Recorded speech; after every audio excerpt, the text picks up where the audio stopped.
Todd Waterfield has been a commercial fisherman since 1996 and has fished, according to his numbers, 9 different species.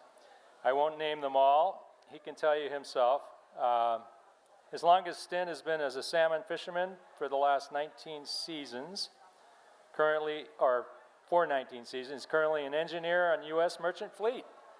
So, still fishes Bristol Bay in the summer. Welcome, Todd. Come on up.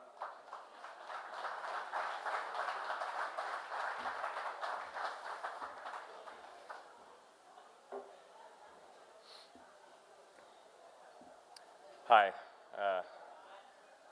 my name's Todd. I'm a commercial fisherman and a U.S. merchant mariner, and I've always felt that that's kind of like the opening line to an AA meeting, but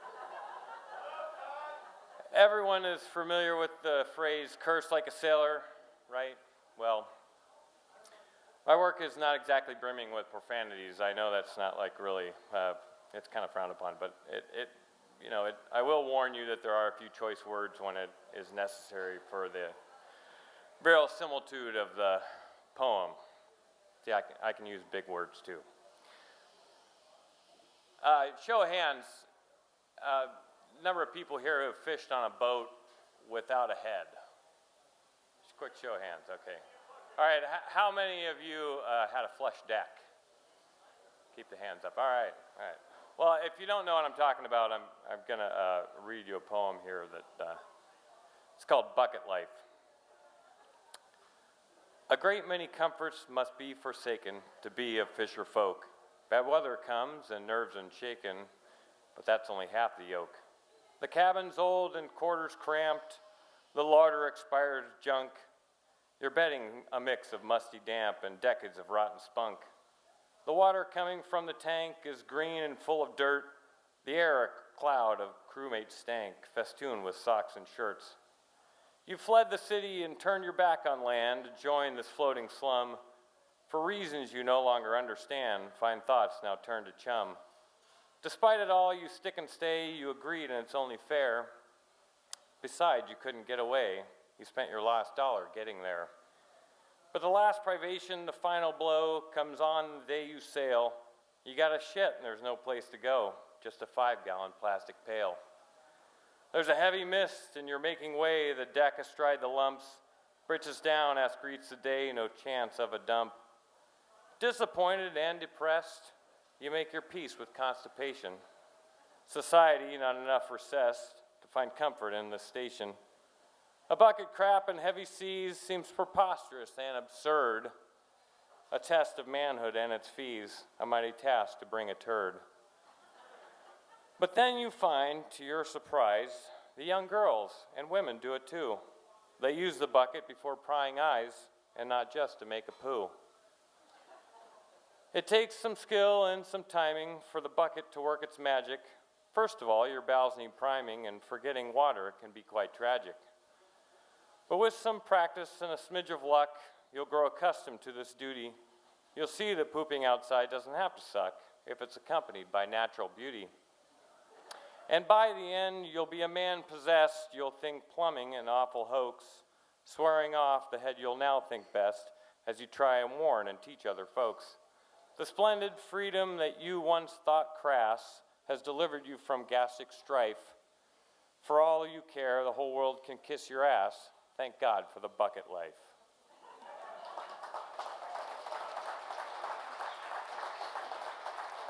Thanks.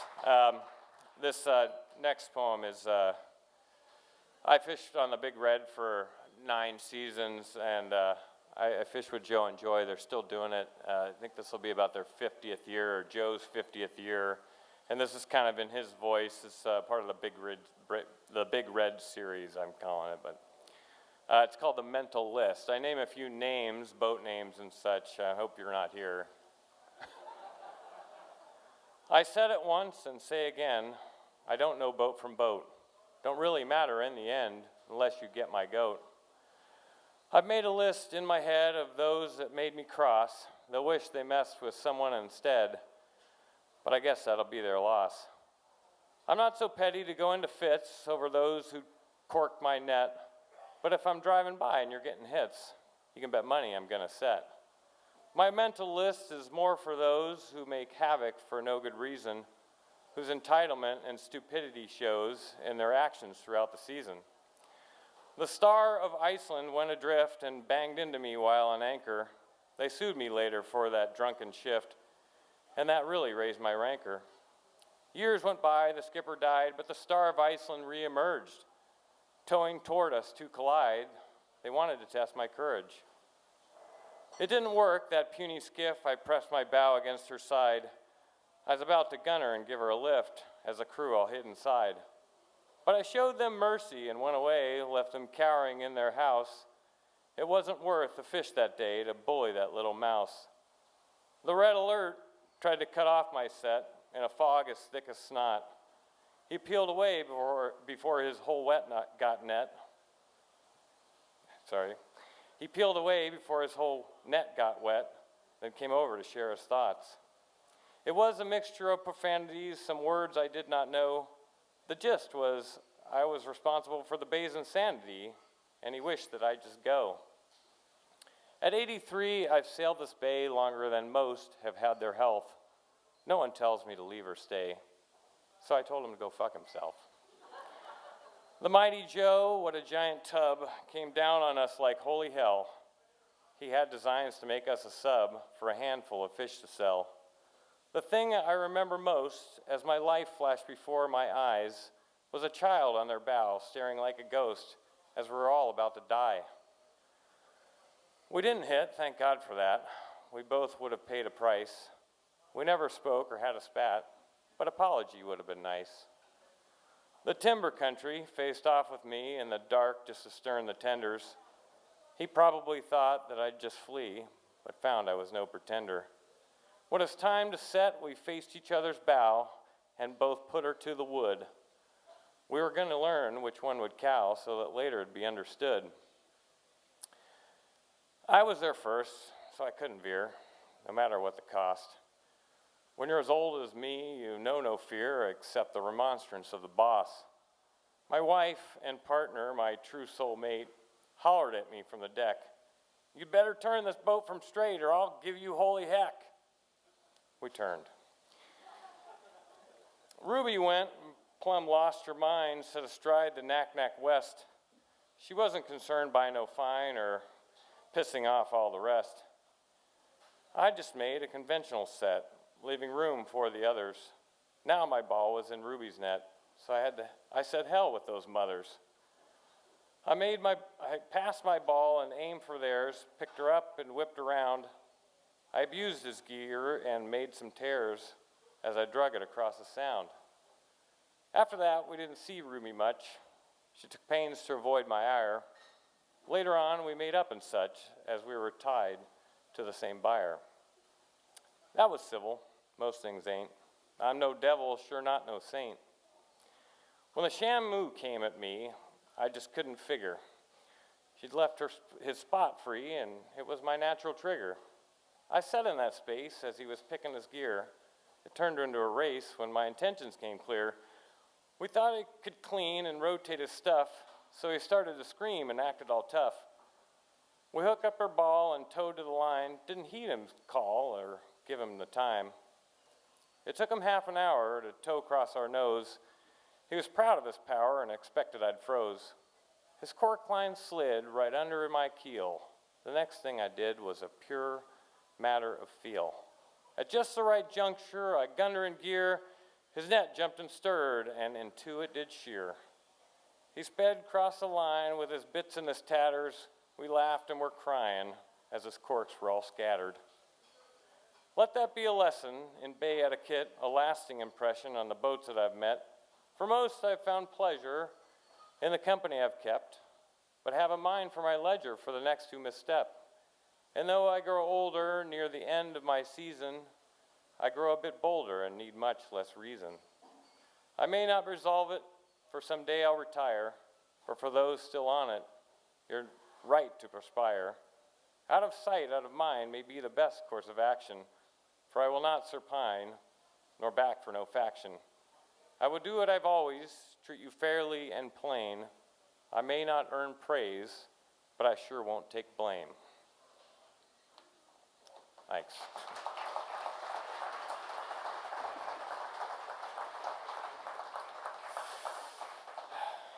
These are all pretty new. This is another of the Big Red series. This is How Stupid Could You Be, or Carlson's Complaint.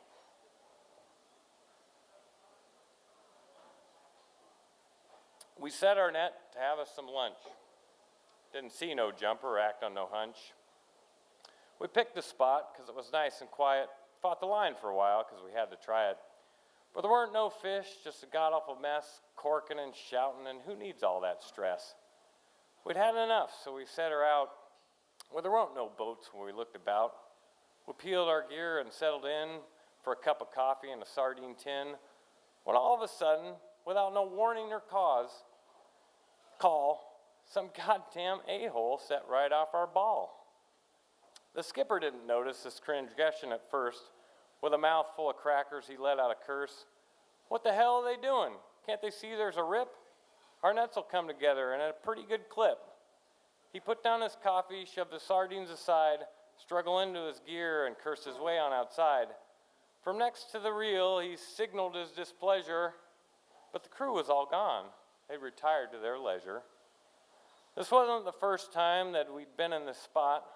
Some fool sets our end and into the house like a shot. This is just one of those cruelties that tortured our cap. You could be all by your lonesome and wind up in this trap. So I guess it's up to us, he said with a sneer. Let's pull her in now, better get in your gear. He'd raged on this subject many times in the past. He'd rage yet again, this wouldn't be last. He grumbled and crabbed as he lumbered up top. There's thousands of places this jerk could have stopped. No other boats, he jested, as far as the eye can see. Yet he sets off our ball.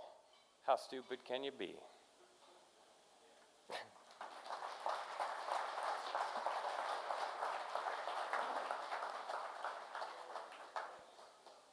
Okay. My wife's not here with me tonight. We fish together. We met fishing.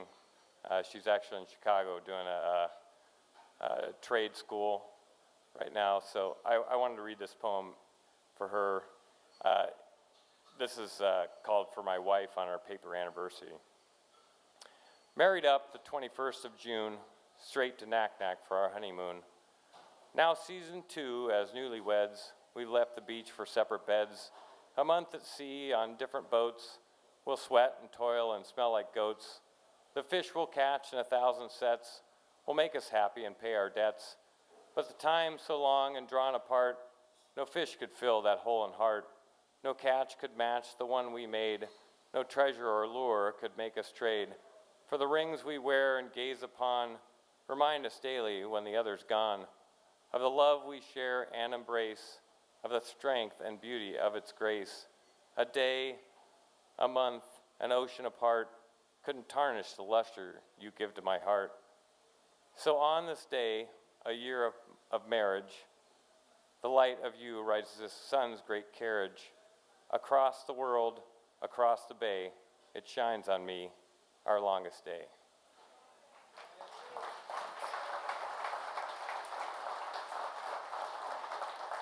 I've got one more. This has to do with a gentleman mentioned that the Scandies rose sank before the end of this last year. I sailed on the Scandies, and I knew a couple of the crew that were on there. I sailed on there years ago, but I did know Gary and his son. And I wrote this kind of in honor of, or in remembrance. It's not very long, but it's called Scandies Rose. I've always spoke the Scandies Rose with a sly sense of pride, restraining any haughty pose for the greatness it implied. In times gone past, in Derby days, she'd earned her reputation for breaking men and taming waves in the world's most dangerous occupation. She'd sown small fortunes in the purse of countless crews gone by and floated free of the Bering's curse when so many peers had died. Pendants flashing red and white, her black hull cutting foam, her belly full of crab and fight, her engines roaring home. A man or two fell in her wake, so that all could brim and prosper, but let there be no mistake, and ill will was never fostered.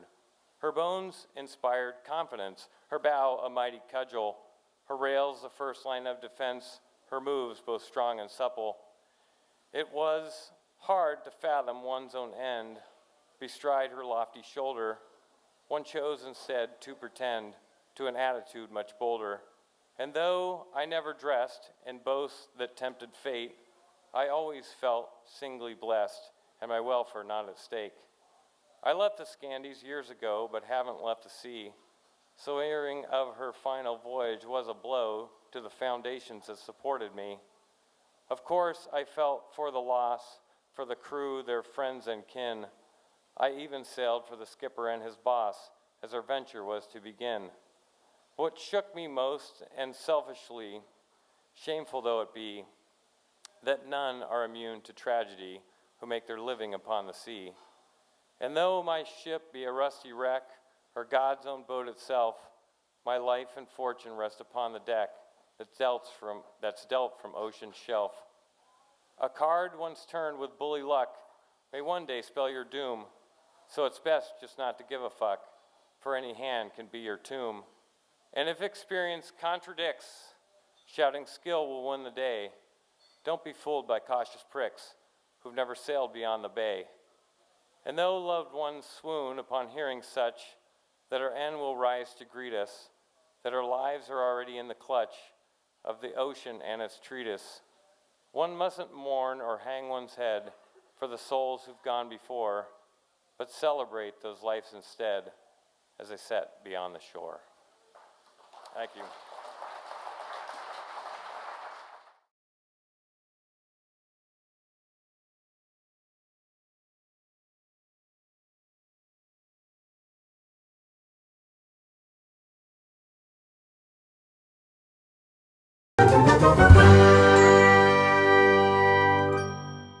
Hi, so who do we have here? Mary Garvey of Long Beach, Washington. And I understand you were helping facilitate the Singers Circle this morning. Yes, and wasn't that wonderful? I think it was really exceptional. It was very good. So how did you get involved with Fisher Poets Gathering? You know, I don't know. They just sort of invited me many years ago. I think somebody might have just put my name in because I'm local.